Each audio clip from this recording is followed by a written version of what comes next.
Hey guys, Brian here with another foundation repair tip of the day.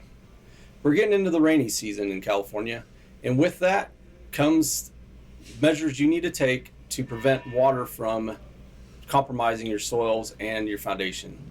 So first thing is go outside while it's raining or not and see if your downspouts are dumping water directly along the side of your house or your footing. Typically they are, without any other subsurface drainage to pull the water away from the foundation.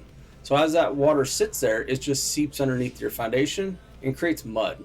And we all know how easy it is for stuff to sink in mud. So that's essentially what your footing would be sitting on, and that's why you can start seeing foundations starting to settle when rains come and stuff like that. So keep that in mind, and in the next episode we'll talk about more of preventive measures when the rainy season hits. So stay tuned and we'll see you soon.